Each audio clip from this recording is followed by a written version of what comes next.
Hey, John, how are you? Hey, Elliot. Good.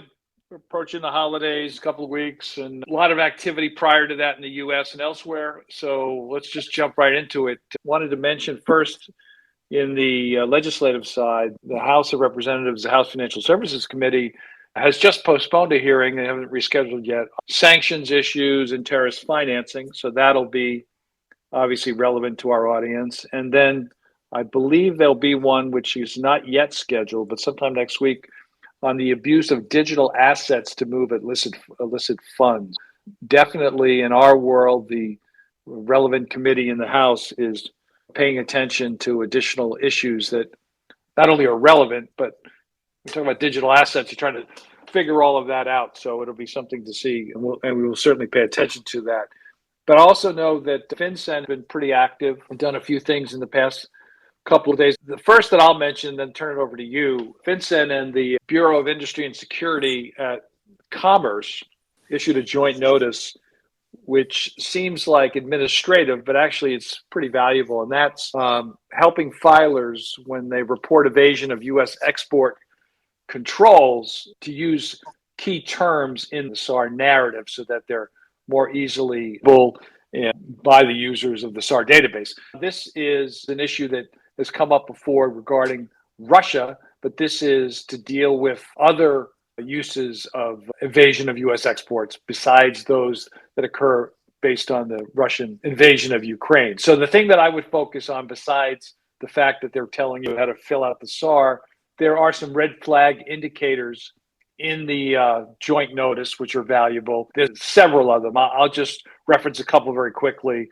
And these, based on the analysis from Commerce and FinCEN, they believe show potential export control evasions and transactions involving entities with little or no web presence, such as a website or a domain-based email account. I thought that was interesting. Transactions involving customers with phone numbers with country codes that don't match the destination country.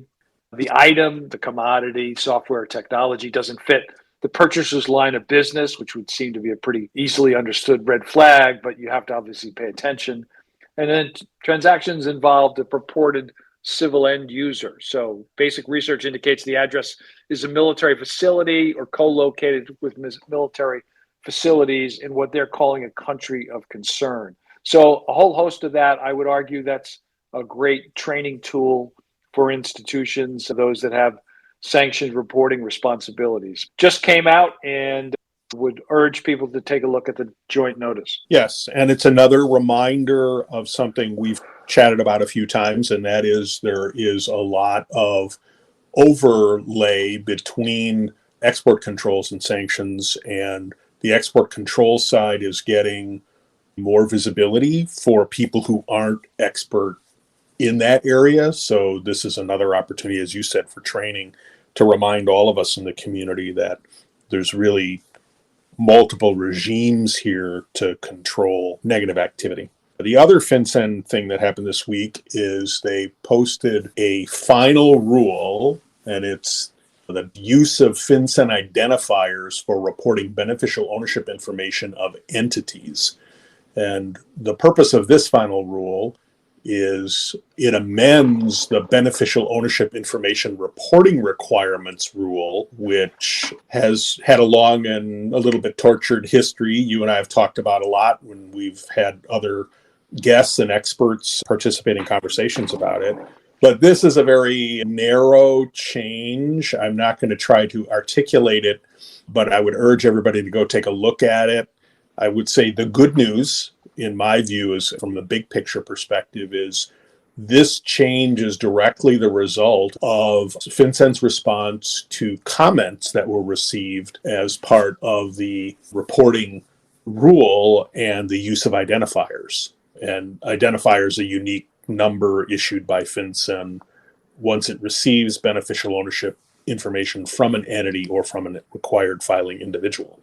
But yeah, I'm sorry to interrupt, but it does strike me here is they say in the release that the final rule that they just issued will be effective January 1st, 2024, to align with the effective date of the reporting rule. A lot of us have been skeptical that they will be up and running to be able to do that then. So that's obviously another indication from FinCEN that's their plan. Yes, I'm looking forward to their announcement, which hasn't come out yet, of here's where you can go and see how the interface works. But because I think all these filings are going to be done through some kind of online interface as opposed to send us a postcard or put something in an envelope. And the other thing that struck me about that was FinCEN came out with this because they're racing for this January 1st, 2024 deadline.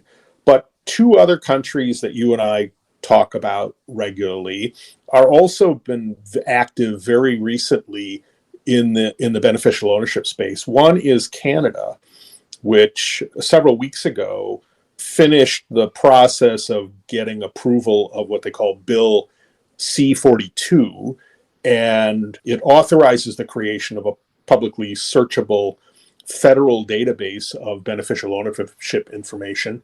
And it amends a number of laws in Canada to touch all the spots where companies are created and various types of reporting are required so that it all flows well. There'll need to be some discussion between the federal government and the provincial governments about whether they're going to direct feed to this registry or they're going to create their own registries that would follow the federal model.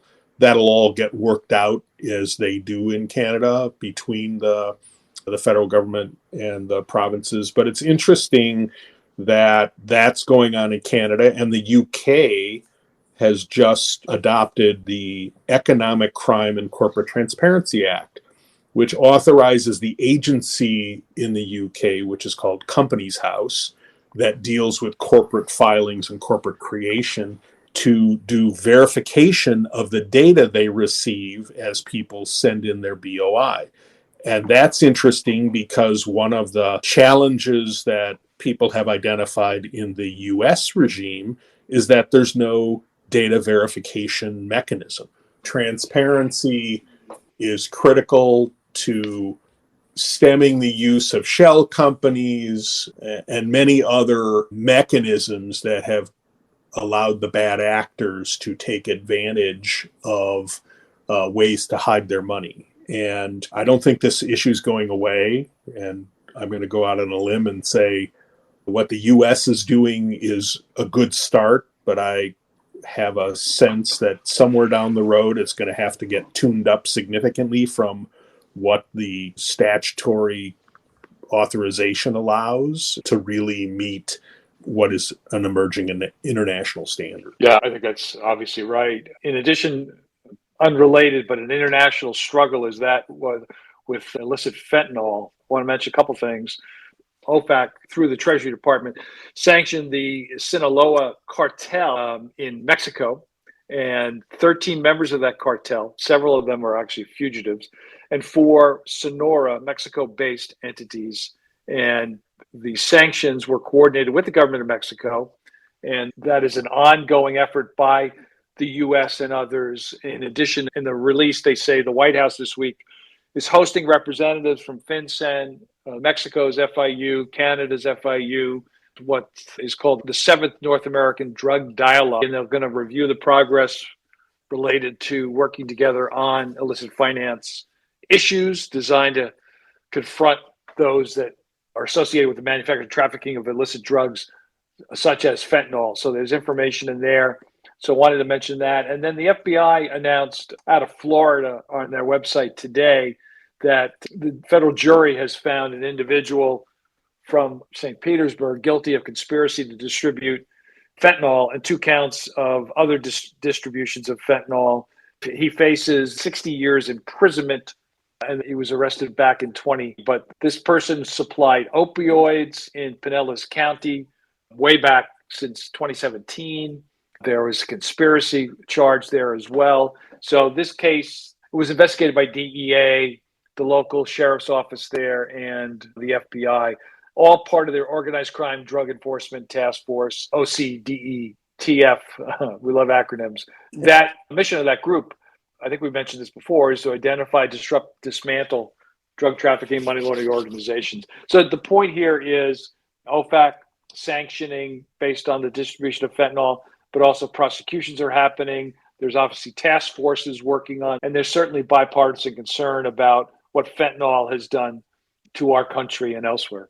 So you mentioned that you're doing some other podcasts. I know that you did one earlier today. So why don't you just talk about the pipeline for a moment? I'm sure everybody that listens to us saw the article in the New York Times, pretty lengthy article about banks exiting certain account relationships. Many of us felt that article was incomplete, to be kind. And Chuck Taylor, who is an EVP here at RightSource and a former BSA officer and very actively involved with the Mid-Sized Bank Coalition, spoke to me about some of the concerns about how this is characterized. So we talk about that. Also, I'm going to be interviewing later today two separate experts, one on sanctions, former OFAC staff member who has done quite a bit of work, and actually Dan Tannenbaum. Dan has been frequently on Bloomberg Television and CNBC and that, so he's kind enough to give us some time today to talk about some of his thoughts regarding the value proposition of sanctions, which we constantly talk about, but also some recommendations on how to make sure your sanctions programs work.